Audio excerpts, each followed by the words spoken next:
जय हिंद दोस्तों। BN classes खास में आप सभी का स्वागत है। आज हम बताने वाले हैं कि 9th 10th 11th 12th का जो आंसर की दिया है उसमें कुछ क्वेश्चन पर ऑब्जेक्शन आप लोग लगा सकते हैं, जिससे कि आप लोगों का नंबर बढ़ सकता है। ज़्यादा तो क्वेश्चन तो नहीं है, लेकिन कुछ क्वेश्चन है ऐसे कि उस पर आप लोग यदि ऑब्जेक्शन लगाते हैं तो बीपीएससी आपका नंबर को बढ़ोतरी कर सकते हैं। किस पर? तो देखिएगा यहाँ पर ए जो हम दिखा रहे हैं वो आपका 9th 10th का क्वेश्चन है। यहाँ पे 31 नंबर क्वेश्चन दिया है। आपका क्या है कि भारत की सबसे ऊंची पर्वत श्रेणी कहते हैं किसका? तो एवरेस्ट, K2, कंचनजंगा, उपयुक्त में से एक से अधिक, इनमें से कोई नहीं। तो यहाँ पर देखा जाए तो आपका राइट आंसर क्या होना चाहिए?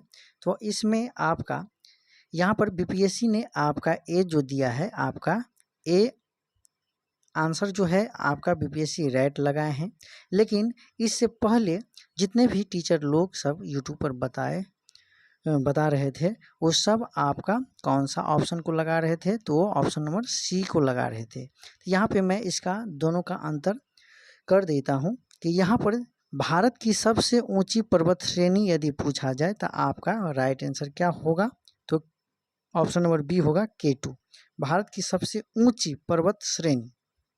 लेकिन यहाँ पर हिमालय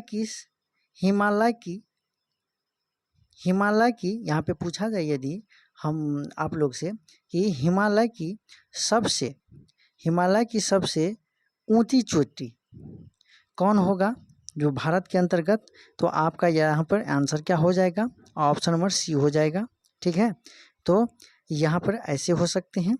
फिर अगला क्वेश्चन को देखते हैं। तो हम लोग यहाँ पर 32 नंबर क्वेश्चन पर ये आप लोग क्या है यहाँ पे दिया है कि भारतीय उपमहाद्वीप में पूर्व में मूलतः एक भाग था।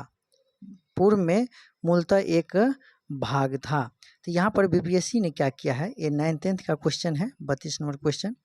तो इसमें क्या किया है? तो यहाँ पर बीपीएससी ने इसका आंसर क्या कर दिया है? डिलीट कर दिया है।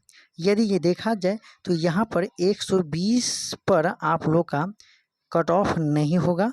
अब यहाँ पे देखा जाए तो आपका 119 पर कट ऑफ निकालेंगे बीपीएससी। ठीक है, 119 पर, क्योंकि ये 32 नंबर क्वेश्चन को इसका डिलीटेड कर दिया है, इसका कोई आंसर नहीं दिया है। फिर यहाँ पर देखा जाए कि देश के बाहर स्वतंत्र भारत की अस्थायी सरकार को संगठित करने में कौन आगे बढ़ा है? ठीक है, तो यहाँ पर देखा जाए तो यहाँ पर आपका राइट आंसर क्या होगा? तो यहाँ पर राइट आंसर आपका क्या होना चाहिए? तो यहाँ पर बीपीएससी ने आपका आंसर लिया है, क्या लिया है आंसर? तो बीपीएससी ने आपका आंसर लिया है ए, रासबिहारी बोस। लेकिन इसका आंसर आपका क्या होना चाहिए? तो इसका राइट आंसर आपका होना चाहिए ए, राजा महेंद्र प्रताप। ठीक है, इसका राइट आंसर क्या होना चाहिए? राजा महेंद्र प्रताप। तो आप लोग इस क्वेश्चन पर ऑब्जेक्शन लगा सकते हैं। फिर इसके बाद यहाँ पे 11th 12th का क्वेश्चन है। यहाँ पर दिया है कि दो पूर्ण संख्याओं के बीच का अंतर 66 है। दोनों संख्याओं का अनुपात 2.5 यानी 2:5 है। तो दोनों संख्याएं बताएं या क्या है? तो यहाँ पे इसको यदि हम बनाएंगे तो यहाँ पर देखिएगा दोस्तों, अंतर की बात किया है तो यहाँ पर अनुपात में दिया है कि 2:5। 2:5 का अंतर आपका कितना है? 66 है। इसका अंतर करेंगे तो आपका अनुपात कितना होगा? 3 होगा। 3 अनुपात का अंतर आपका अंतर अंक में कितना है? 66। काटेंगे इसको तो ये आपका 3 दूनी 6, 3 दूनी 6 यानी 1 अनुपात का वैल्यू आपका कितना हो गया? आपका 44 हो गया।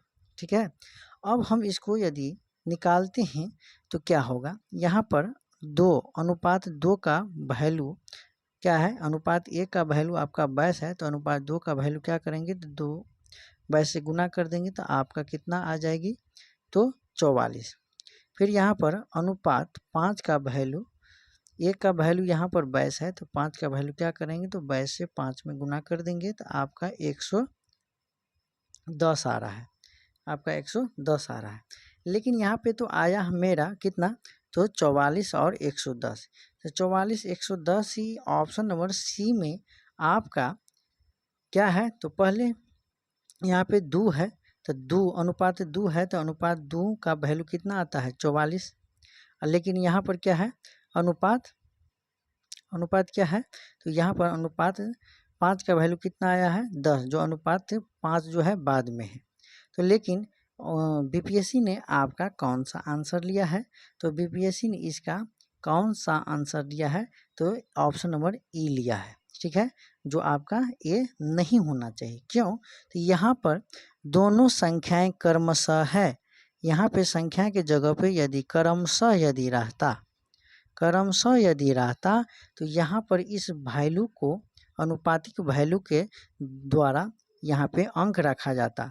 कैसे, तो अनुपात 2 का वैल्यू कितना निकला 44, तो पहले 44 होता, कितना होता, पहले 44 होता, इसके बाद फिर कितना होता, यदि क्रमशः रहता तब 110 होता।